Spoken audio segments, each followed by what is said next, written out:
2019 मध्ये अजितदादांना पुन्हा उपमुख्यमंत्री करण्यात चूक होती। सत्तेत आल्यास अजित पवारांना पक्षात घेणार नाही। जितेंद्र आव्हाडांचं अजितदादांबाबत मोठं वक्तव्य।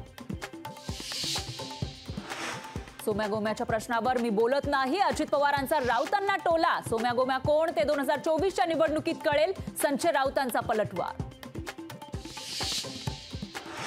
जनतेच्या अपेक्षा पूर्ण करण्याचा संकल्प, वाचाळ वीरांना सुबुद्धी मिळो हीच ईश्वर चरणी प्रार्थना। नव्या वर्षाच्या शुभेच्छा देताना फडणवीसांचा विरोधकांवर हल्लाबोल। रश्मी शुक्लांच्या पोलीस महासंचालकपदी नियुक्तीला विरोधकांचा आक्षेप। राज्याला पूर्ण वेळ डीजीपी मिळणार कधी असा सवाल।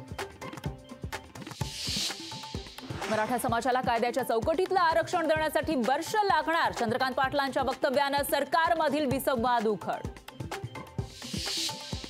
इंडिया आघाडीची दारं सध्या आमच्यासाठी बंद, त्यांनीच ठरवावं प्रवेश कधी द्यायचा, प्रकाश आंबेडकरांचं विधान। मवियाचा लोकसभेच्या जागा वाटपाचा फॉर्म्युला ठरला, फक्त शिक्कामोर्तब होणं बाकी। खासदार सुप्रिया सुळेंची प्रतिक्रिया।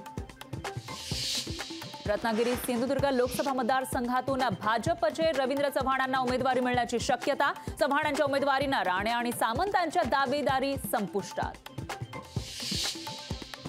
चव्हाणांच्या उमेदवारीवर बंडाचं स्टेटस ठेवणारे किरण सामंतांचं घुमजाव। रवींद्र चव्हाण यांना उमेदवारी दिल्यास चव्हाणांचा प्रचार करण्याची सामंतांची भूमिका।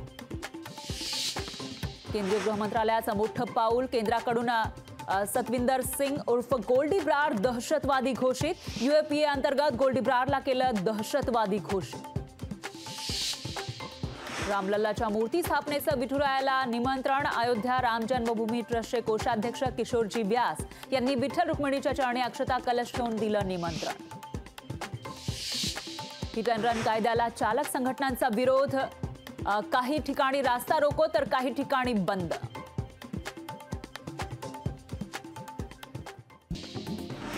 ललित पाटील ड्रग्ज प्रकरणामध्ये रोसरी संस्थाचालक विनय राणाला जामीन मंजूर। विनय राणानं केली होती ललितला पळून जाण्यास मदत।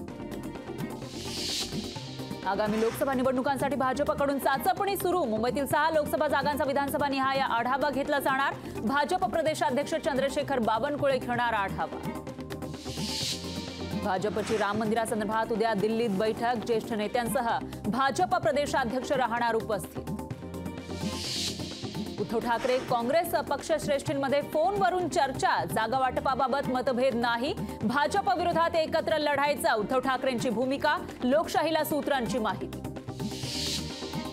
रामानं सरकारला आरक्षण देण्याची सद्बुद्धी द्यावी, मनोज रांगेंचं आरक्षणासाठी रामाला साकडं।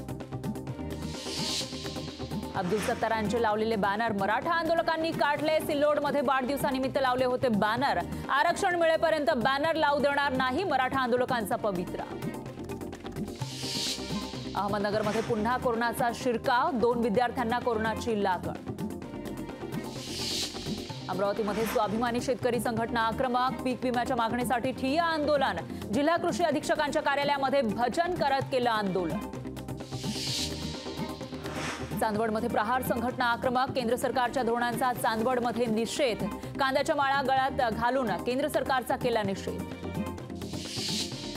भंडाऱ्यात अंगणवाडी सेविकांचा जेल भरो आंदोलन, महिनाभरापासून अंगणवाडी बंद। वेतनवाढ आणि पेन्शनसाठी अंगणवाडी सेविका आक्रमक। जपानमध्ये 90 मिनिटात भूकंपाचे 21 धक्के, संपूर्ण पश्चिम किनारपट्टीवर सुनामीचा इशारा। नागरिकांना समुद्र किनाऱ्यापासून दूर राहण्याचा सल्ला। लोकशाही मराठी ऐका, पहा, जागरूक रहा।